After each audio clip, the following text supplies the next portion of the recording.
కాబట్టి ఎంత గొప్ప మేధావిగా, గొప్ప కొత్త విషయాలు కనుక్కున్నవాడిగా పేరు పొందుతూ ఉంటాడు. సుస్పష్టంగా అప్పుడు ఆ వ్యక్తి ఎప్పుడైతే ఈ ఆలోచనలను స్పష్టంగా తన లోపల దృశ్యాలుగా కనపడుతూ ఉంటాయో అప్పుడు అతను గొప్ప మేధావిగా, గొప్ప విషయాలు తెలుసుకున్న వాళ్ళగా పేరు పొందుతాడు. గాని మౌలికమైన ప్రశంసలు పొందిన ఆ ఆలోచనలు గాని, కొత్తగా కనుక్కున్నవన్న వస్తువులు ఏవి గాని నిజానికి మౌలికాలైనవి కావు, కొత్తవి కావవి. అలా కనిపిస్తూ ఉంటాయి కొత్త కొత్తగా. ఆలోచన ముందే లేకపోతే ఎలా వ్యక్తం అవుతుంది? లోపల లేకపోతే ఎలా వ్యక్తం అవుతుంది? కాలేదు. ఇతర వాసనలు లేదా ఆలోచనలు అణిగిపోయి లేదా వేరే అత్యంత అవసరమైన వాసనల వల్ల అతి సూక్ష్మము, కంటికి కనిపించని ప్రమాణంగా లోపల అవి ఉండి ఉండవచ్చు. అన్ని మన లోపల, మన కంటికి, మన మనసుకి కూడా తెలియకుండా సూక్ష్మంగా లోపల ఉన్నాయి. వెలుపలికి వస్తున్నాయంటే అవి వచ్చాకనే ఉన్నట్టు తెలుస్తుంది. రానప్పుడు లేదు నేను ఎంతో బాగున్నానంటావు. కాబట్టి అవి వ్యక్తం కాలేదు. ఇతర వాసనలు లేదా ఆలోచనలు అణిగిపోయి లేదా వేరే అత్యవసరమైన వాసనల వల్ల అతి సూక్ష్మము, కంటికి కనరాని ప్రమాణం లోనివిగా ఉండి ఉండవచ్చు. అతి సూక్ష్మాతి సూక్ష్మమై కంటికి కనపడినంత సూక్ష్మమైన ప్రమాణంలో అప్పుడు లోపల ఉండి ఉండవచ్చు. వాసనలు ఉధృతి తగ్గిన తర్వాత ఆ నవీనమన్న ఆలోచన బలపడుతుంది. మిగతా ఆలోచనలన్నీ తగ్గేసరికి ఈ లోపల నుంచి సూక్ష్మంగా బయటకు వచ్చింది అది కొత్త దానిలాగా, ఇప్పుడే తెలియబడిన దానిలాగా అనిపిస్తుంది.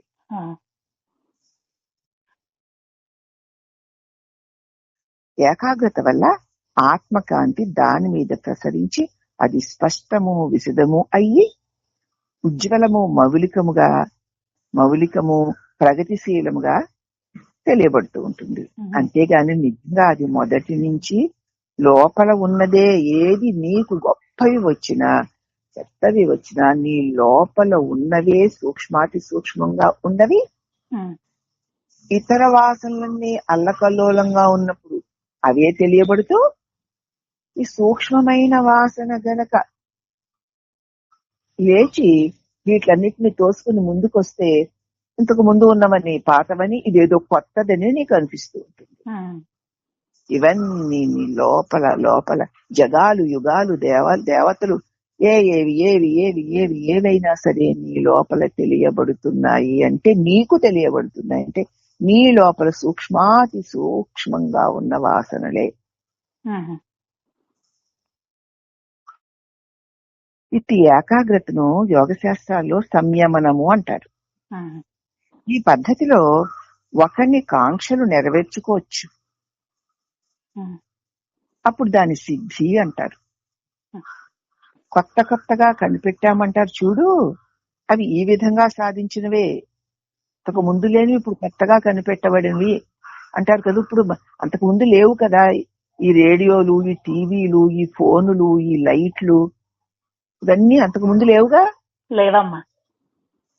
కానీ కొత్తగా కనిపెట్టబడ్డాయి అంటున్నారు. ముందు లోపల లేకపోతే కొత్తగా నీకు ఇప్పుడు ఎలా కనపడతాయి? అవునమ్మా, ఉన్నాయి. ఉన్నదానినే గుర్తించారన్నమాట, అంతే. గుర్తించకపోతే లేవు, గుర్తిస్తే ఉంటాయి. ప్రతి ఒక్కరూ ఈ లోకంలో కొత్తవన్నీ ఏదో గ్రహాంతర గ్రాములని అదని ఇదని ఎన్ని రకాల చిత్రాతి చిత్రములైనవన్నీ గతములో లేనివన్నీ ఇప్పుడు కొత్తగా కనుగొనబడ్డాయి అంటున్నారే. గతంలో లేవట, ఇప్పుడు కనుగొనబడ్డాయిట. ఉంటేనే కనుక్కుంటారు. కనుగొనబడ్డాయి అంటే ఉన్నాయి, కనుగొనబడ్డాయి. కాబట్టి కొత్తగా వచ్చినవేవీ లేవు ఇక్కడ. కాబట్టి కొత్తగా కనిపెట్టారంటారు కదూ, అవి ఈ విధంగా సాధించినవే. ఈ పద్ధతిలో ప్రపంచాలను కూడా సృష్టించవచ్చు. సిద్ధులన్నిటికీ సంయమనమే మార్గం. కానీ అహంకారం ఉన్నంత కాలం ఈ సిద్ధులు కలగవు. ఉమ్, ఉమ్, యోగ పద్ధతిలో ఏకాగ్రత చివరి దశ. అనుభోక్త అంటే అనుభవం ఉమ్, చివరి దశ అంతే. కాబట్టి అనుభోక్త అంటే అహంకారము, అనుభవము, జగత్తు ఈ మూడింటిని నశింపచేస్తుంది. ఉమ్, ఈ ఏకాగ్రత ఏం చేస్తుందంటే అహంకారాన్ని, అనుభవాన్ని, జగత్తుని కూడా నశింపచేస్తుంది.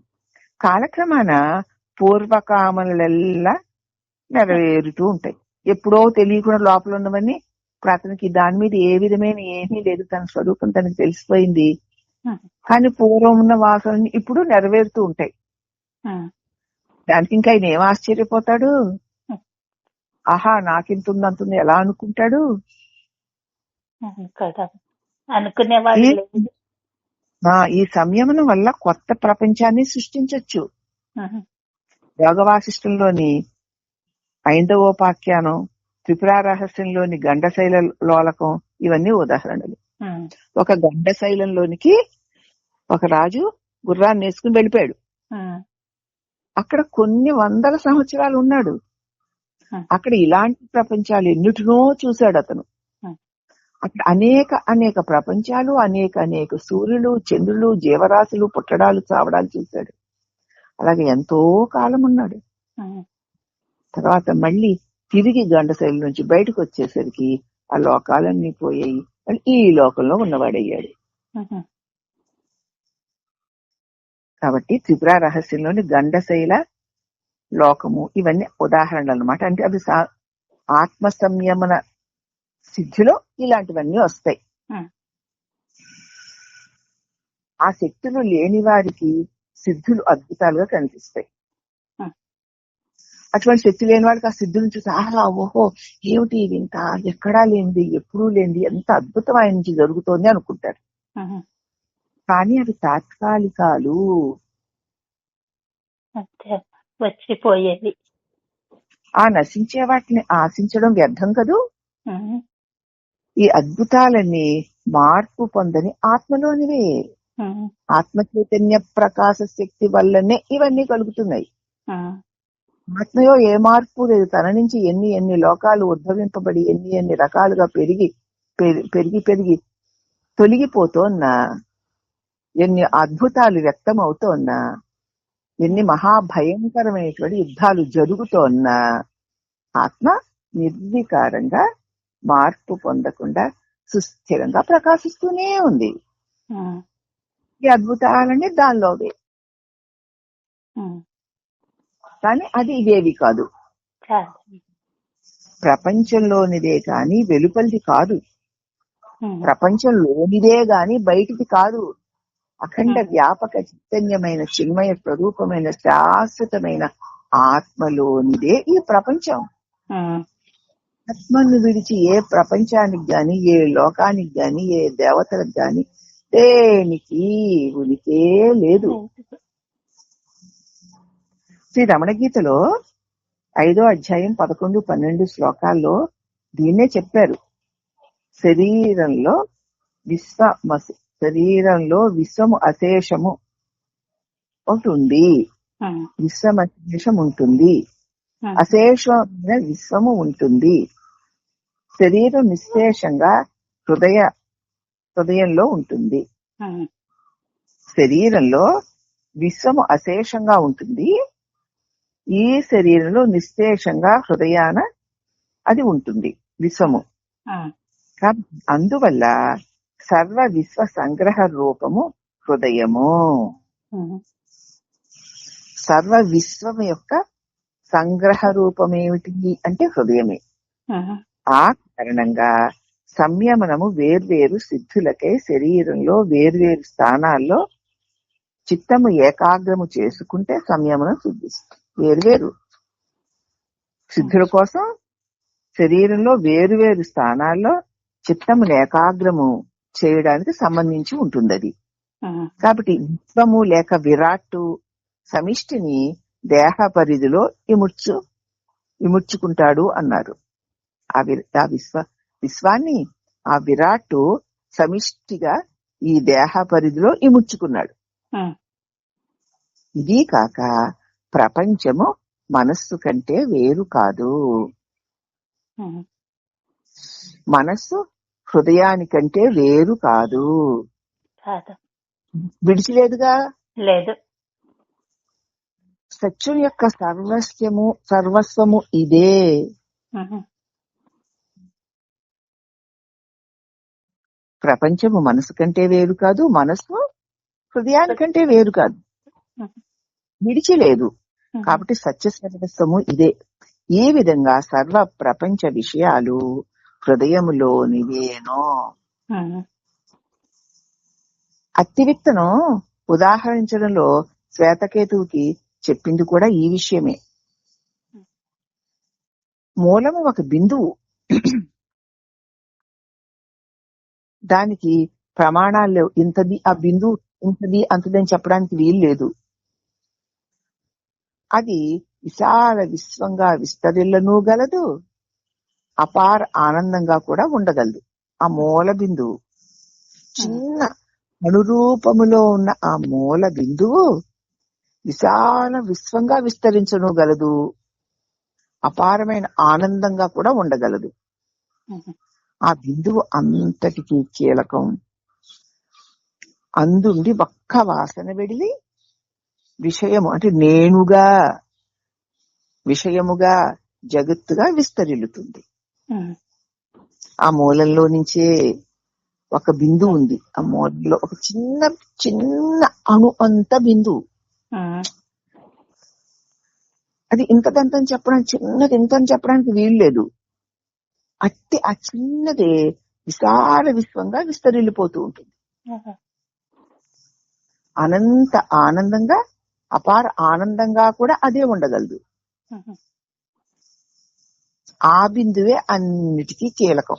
అది ఉంది కాబట్టి ఇవన్నీ విశాల విశ్వం గాని ఆనందం గాని. ఉమ్, ఆ అణువంత బిందువులో నుంచే ఒక్క వాసన వెడలి నేనుగా,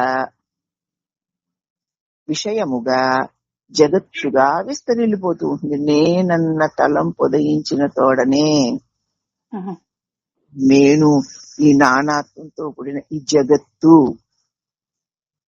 విస్తరిల్లిపోతుంది. అవునా? అవునమ్మా. మూలము, విషయి అంటే అనుభవం పొందే వ్యక్తి ఆ రెండింటిని మంత్రంలో తెలిపి ఉన్నారు. ఆ మూలాన్ని కదా, ఉమ్, విషయి అంటే ఆ వ్యక్తి, ఆ వ్యక్తిని రెండింటిని మంత్రంలో తెలిపి ఉన్నారు. అవి ఎట్లాగా? రెండు పక్షులు అచ్చంగా ఒకే రూపు, ఒకే మారు ఎగురుతాయి. ఒకే రూపులో ఉన్నటువంటి రెండు పక్షులు ఉమ్, ఒకే రూపుతో ఒకేసారి ఎగురుతాయి. అవి ఏమిటి? ఆ మూలము, దానిలో నుంచి నేనన్న తలం. ఉమ్, ఉమ్, కాబట్టి స్కందాశ్రమంలో ఉండగా అప్పుడప్పుడు బయటికి వెళ్లి ఒక రాతి మీద కూర్చునేవాడిని. ఒకసారి ఇద్దరో ముగ్గురో నాతో ఉన్నారు. కలిసి వెళ్ళినప్పుడు కూడా ఇద్దరో ముగ్గురో ఉన్నారు. ఉమ్, వారిలో రంగస్వామి అయ్యంగారు ఒకరు. తటాలున ఒక మిడతలాంటి పురుగు రాతి చీలికల్లో ఎక్కడి నుంచో రాకెట్ లాగా పైకి దూసుకురావడం చూసాం. ఉమ్, మరి ఆ ఏ సన్నటి చీలికలో నుంచి వచ్చింది? ఒక చిన్న పురుగు ఉమ్, రాకెట్ లాగా పైకి దూసుకుపోవడం చూసాం. రెప్ప వాల్చి తీసే లోపుగా అది లక్షలాది మిడతలై మబ్బులాగా ఆకాశాన్ని కమ్మేసింది. ఉమ్, ఒక్క మిడత ఇలా ఇలా ఒక్కటి ఇలా వచ్చిందంటే ఒక్కటి రావడం చూసాం. మళ్ళీ రెప్ప మూసి రెప్ప తీసేది కదా, దాన్ని కోటాను కోట్ల మిడతలు వచ్చేసి ఆకాశం అంతా పెద్ద దండులాగా కమ్మేసి ఉమ్, నాకు ఆశ్చర్యం వేసింది. ఇది ఎక్కడి నుంచి ఎగిరిందా అని ఆ రాతి సందులో వెతికాం. అది ఎలా ఉందో తెలుసా? సూది బెజ్జమంతుంది అంత చిన్న సందులో నుంచి అన్ని ఒక్క మిడత వచ్చేసరికి దాని వెనకాతల కోటాను కోట్ల మిడతలు రెప్ప తీసి రెప్ప వేసి లోపల వచ్చేసి పెద్ద మబ్బు, ఒక పెద్ద పెద్ద మబ్బులుగా ఆకాశానికి అమ్మేశాయి. ఇదేమిటి క్షణంలో ఇవన్నీ ఎలా వచ్చేసాయా అని చూస్తే అది సూది బెజ్జమంతుందిట. ఆ మొదటి మిడత బయటికి వచ్చిన చోటు. ఉమ్,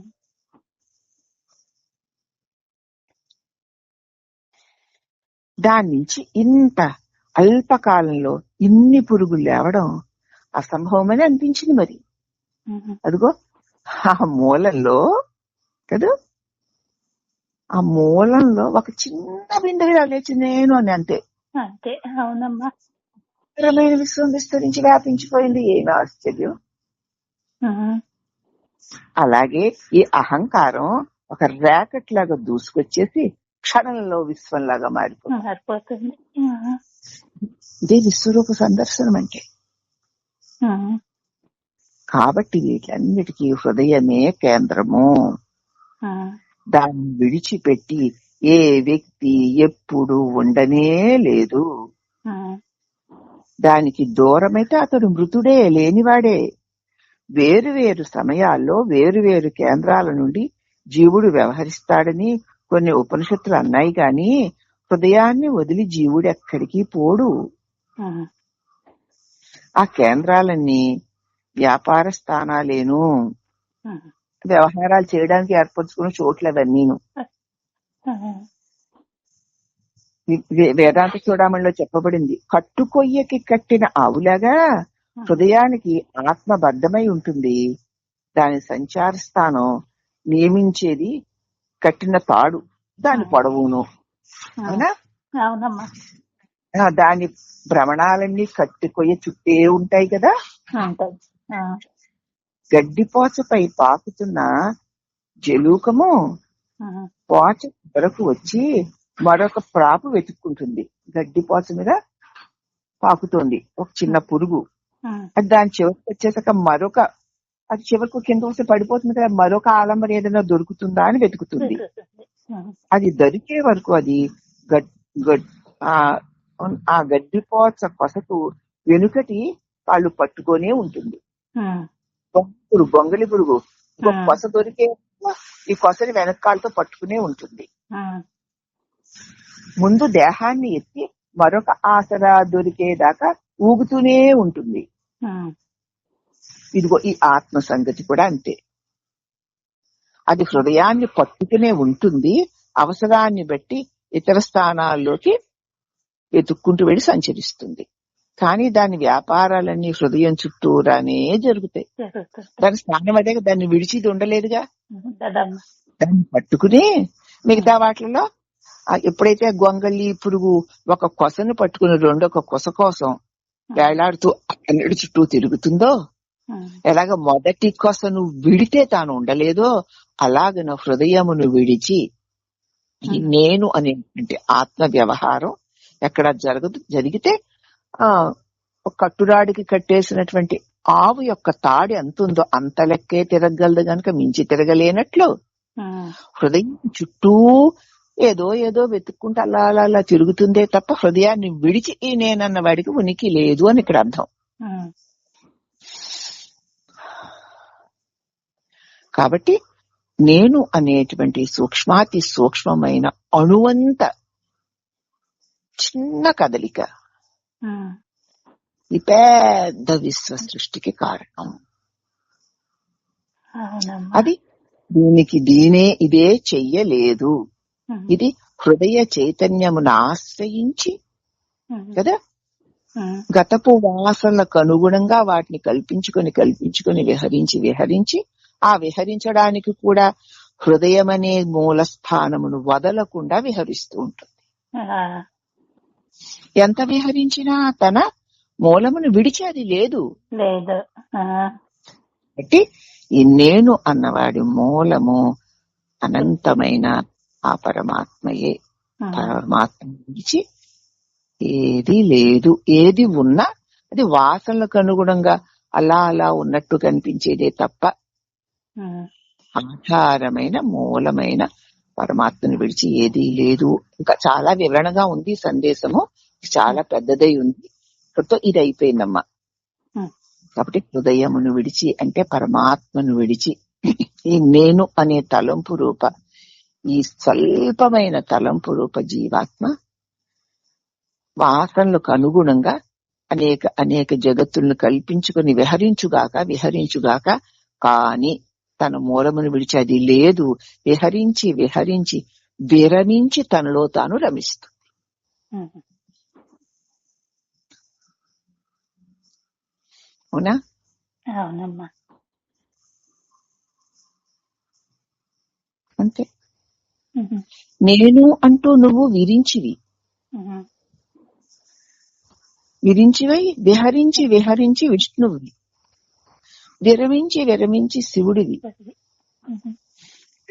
విరమించిన వేళ ఏది ఉందో దానిలో రమించు. అప్పుడు నీకు తెలుస్తుంది ఈ సమస్తము నాలోనే కలిగి కలిగి రకరకాలుగా మారి మారి మారి నాలోనే తొలగి చేరిపోతుంది. నన్ను విడిచి ఏదీ లేదు అని అనంతుడు నేననేటువంటి స్వానుభవం నీకు సిద్ధిస్తుంది అన్న సందేశం అని ఇక్కడ రమణ భాషణంలో కావ్యకంఠ గణపతులు మునులు గారు చెప్పినటువంటి యోగా విషయాల గురించి గాని, ఇక ఈ అడిగిన వారి యొక్క జీవనాడి అన్న ప్రశ్న వేసిన భక్తుడిని పట్టుకుని ఇవన్నీ భగవాన్ మనకి స్పష్టంగా ఈ విశ్వాల కోటి కోటి విశ్వాలు దేని నుంచి కలుగుతున్నాయో, అనేక అనేక అనేక వృత్తిరూపమైన జగత్తులు దేనియందు ఉన్నాయో, దీనికన్నిటికీ ఆధారమేదో ఇది ఉత్పన్నం కావడానికి అనువంత ఉన్నటువంటి ఆ బిందువు నేను అన్న తలంపు అనేటువంటి కదలికలో సమస్త భువనాలు ఉన్నాయి. ఆ కదలిక తన మూలమైన అనంతమైన పరమాత్మలోనిదే అనేటువంటి విశ్వరహస్యం, జీవరహస్యం, పరమాత్మ యొక్క స్వానుభవ రహస్యాన్ని అతి స్పష్టంగా తెలియజేస్తున్నాయి.